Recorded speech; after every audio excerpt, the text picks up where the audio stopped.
Mga kapatid at kababayan, minsan pa, hinihiling po namin ang iyong oras, mga kapatid, while you are waiting your friends. Amen. Napakinggan na po natin ang mensahe ng ating Panginoon sa araw na ito. Praise God. Ang ating mga ngaral ngayon, mga kapatid, ay isa po siyang ate natin. Amen. I don't know how long she's working here in Hong Kong. Pero napakasarap, mga kapatid, amen, dahil ginagamit po siya ng ating Panginoon sa pagtuturo at sa lahat, mga kapatid, as our leader, mga kapatid, praise God. And can I call Sister Mildred Solomon? Hallelujah! Sa lahat ng may mga kagalakan sa puso, pwedeng ipalakpak natin ang ating mga kamay. Hallelujah! Hallelujah! Hallelujah! Lahat ng masaya ay ipalakpak ang kanilang mga kamay. Hallelujah! Luzon, Visayas, Mindanao, na ibang mabigat tayo amin, iti detoy nga aldaw. Iti Tagalog, kunana, magandang umaga po sa ating lahat. Amen! At sa English, ang sabi, good morning, Luzon, Visayas, Mindanao! Palakpak para sa ating buhay na Diyos. Amen. At sa lahat ng panahon, walang ibang maitataas, walang ibang papupurihan, kundi ang ating buhay na Diyos. Amen.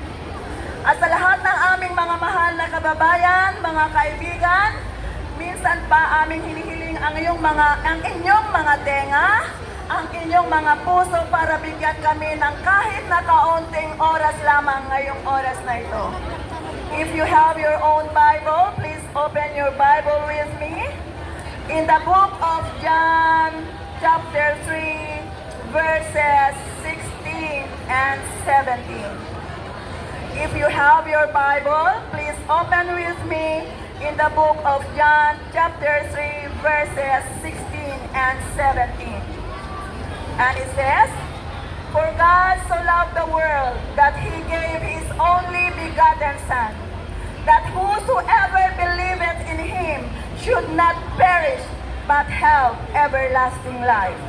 In verse 17, "For God sent not His Son into the world to condemn the world, but that the world through Him might be saved." At ang pamagat ng aking mensahe ngayon, mga mahal naming kababayan at kaibigan, the love of God is perfect.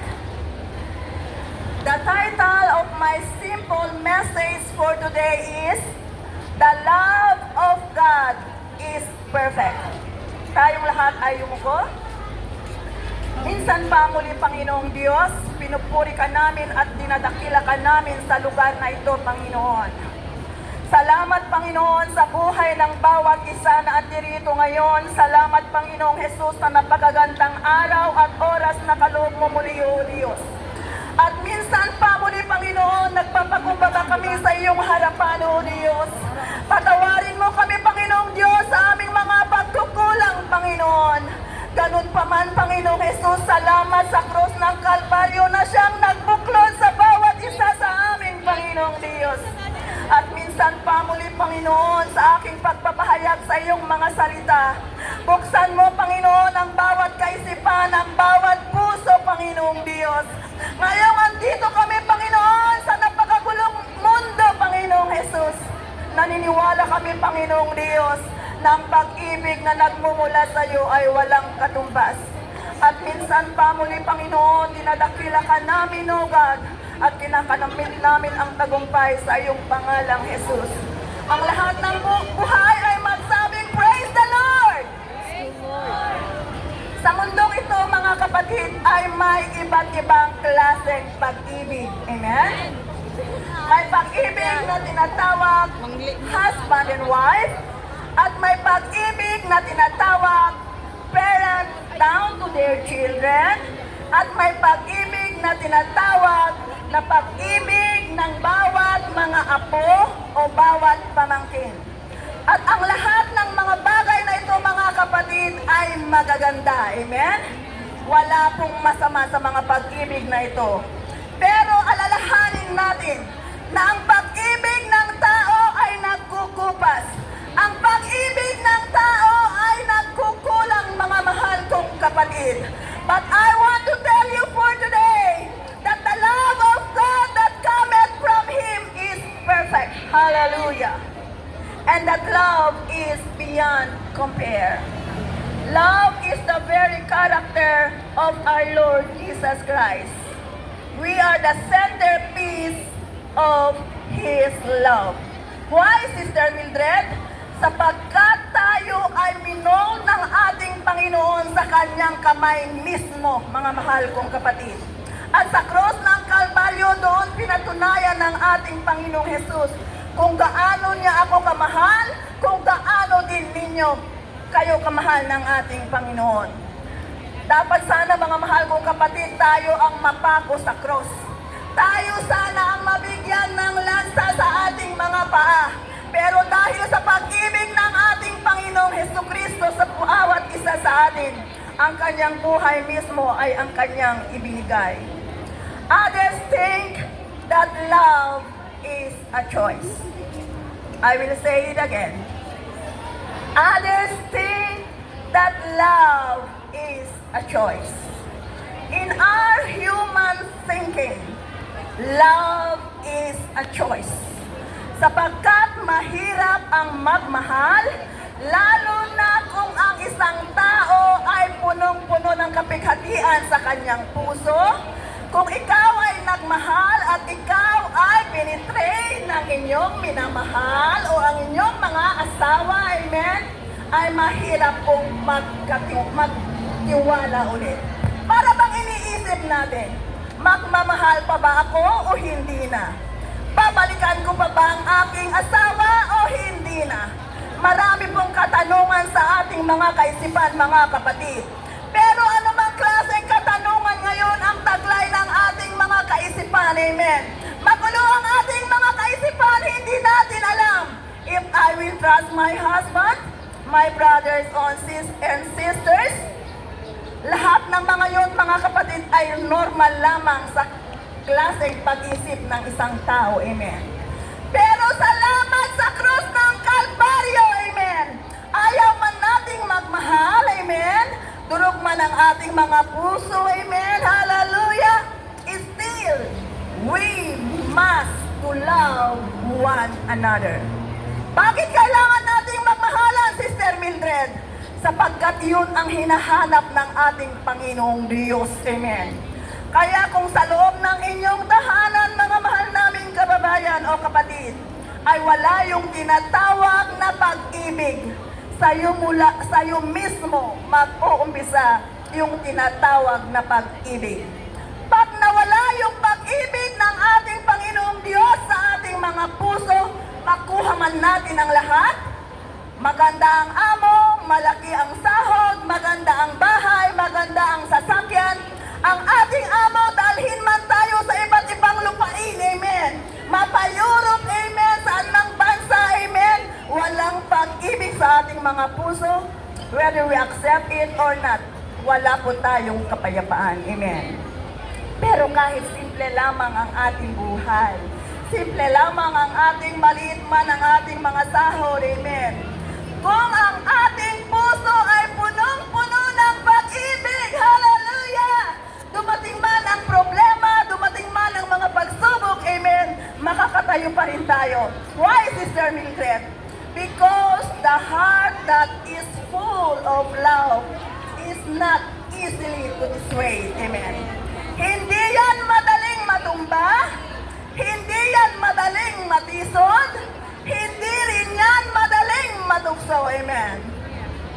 Kaya ang lahat ng puno ng pag-ibig sa kanilang mga puso, sabihin, I love you, Jesus. I love you, Jesus. Mahina minsan po, mga kapatid. I love you, Jesus. Yes, hallelujah. We love you, Jesus. Hallelujah. Ang mundo na ating ginagalawan ay punong-puno ng tukso. Punong-puno, mga kapatid, ng kapighatian. Amen. This world is full of anger, full of bitterness, hatred, lies, and full of troubles. But thanks be to God, because in His Word says in Luke 19, verse 10, for the Son of Man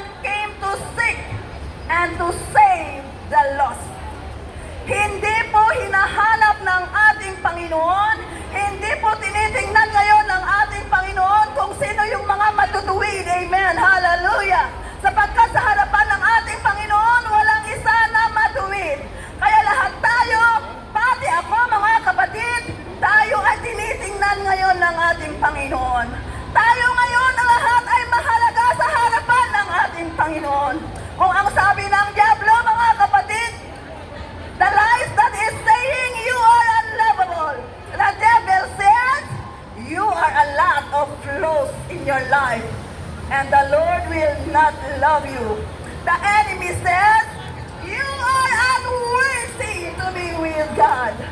But the Lord said, whether we are good or bad, who we are and what we are in the sight of God, God said, we are the apple of His eye. Bakit, Sister Mildred? Sapagkat sa lahat ng tao dito sa mundo, mga kapatid, hallelujah, tayo ay minahal at pinahalagahan ng ating Panginoong Jesus. Kung ikaw ay hindi marunong magpahalaga, ang ating Panginoong Jesus ay marunong magpahalaga at magmahal. And before I will end my short message for today, sa aming mga mahal na kababayan at kaibigan, aking hinihiling na itanim natin ito sa ating mga isip, bababa sa ating mga tenga, bababa sa ating mga puso. Because in God's sight, no matter who you are and what you are loved by God.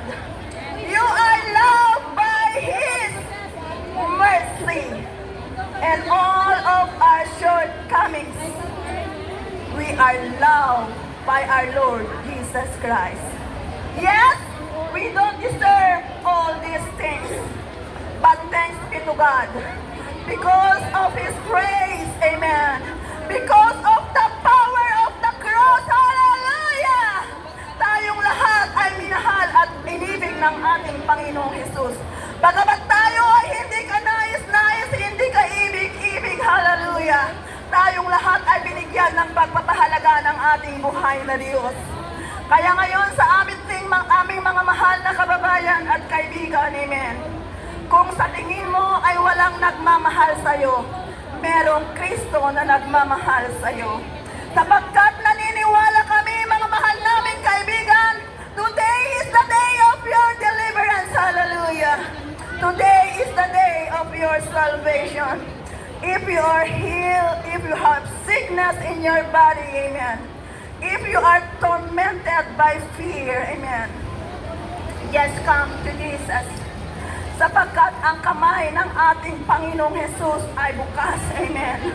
Kung ang tao, mga kapatid, ay hindi tayo kayang yakapin, hindi tayo kayang mahalin, mga kapatid, merong isang Kristo na bukas ang kanyang kamay ay nagsasabing, anak, lumapit ka sa akin, sapagkat ikaw ay minahal kong tunay, hallelujah.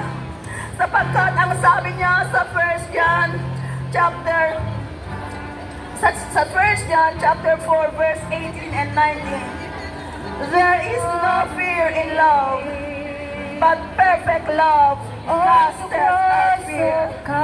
Because fear has torment, he that feareth is not made perfect in love. Kaya kung hindi natin kayang magmahal, hindi natin kayang magpatawad, amen. Kung hindi natin kayang abutin ang ating mga kaibigan at kamag-anak, amen. Hallelujah. Meron isang Diyos na nag-iimbita ngayon sa inyo, mga mahal namin kaibigan at kababayan. At salamat sa dakilang pag-ibig, hallelujah. At ang Diyos, hallelujah, na siyang nabayubay sa cross. Kailanman na hindi magbabago ang kanyang pag-ibig, hallelujah. Magbago ang lahat ng nakikita natin dito sa mundo. Magbago ang panahon, magbago ang oras, magbago ang pag-ibig ng iyong asawa,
Panginoong Jesucristo. Hindi man may bigay ng inyong mga asawa, ng inyong mga anak, kaibigan. Pero ang pag-ibig na nagmamula sa ating Panginoong Diyos ay walang kapantay. Kaya huwag nating isipin, hallelujah, na ikaw ay talunan, amen. Sa aming mga mahal na kababayan, huwag niyong isipin na wala kayong pamilya na nagmamahal sa inyo. Sapagkat Kristo na punong-puno ng pag-ibig, hallelujah. At kung ang pamilya ninyo ay wasak, amen, kagaya ng isang papel na pira-piraso, at mahirap itong pagtabi-tabi, hallelujah. Even though you think, hallelujah, that you are in a very darkest moment for today, the Lord our God is the fixer of everything, hallelujah. The one that is full of troubles and fears, the Lord our God will go with you, hallelujah. At minsan pa muli, Panginoong Diyos, salamat, salamat, salamat. Marami kaming pagkukulang, pero hindi ka nang kulang, Panginoon. Salamat, Panginoon Diyos, sapagkat sabi mo sa iyong mga salita, we are wonderfully and beautifully made, hallelujah. Salamat, Panginoong Diyos, hallelujah, sa iyong Panginoon.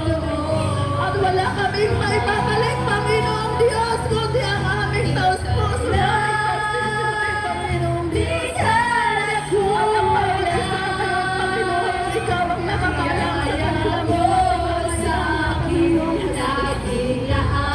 Pero sa lahat ng panahon, Panginoong Diyos, ay dakila.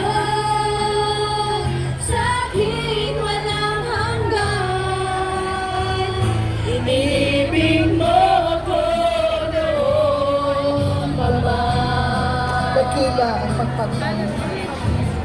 Lord, minsan pa, Panginoon, maraming salamat, Panginoon, O God, sa iyong salita, Panginoon, Lord Jesus, na naiwan, Panginoon, O God, sa place na ito, Panginoon. Maraming salamat, Panginoon, sa mga kapatid namin, Panginoon, O God, na nagpaunlak ng panalangin, Panginoon, Lord. Ikaw nakakalam ng kanilang mga puso, Panginoon. Ikaw nakakalam ng kanilang mga buhay, Panginoon. Ikaw nakakalam, Panginoon, ng bawat pinagdadaanan nila, Panginoon, O God, Jesus. Sa lahat, Panginoon, na nakarinig, Panginoon, O Lord Jesus, hallelujah, sa iyong mensahe, Panginoon. Sa lahat, Panginoon, O God, hallelujah, na nag-pass by sa place na ito, Panginoon, O God.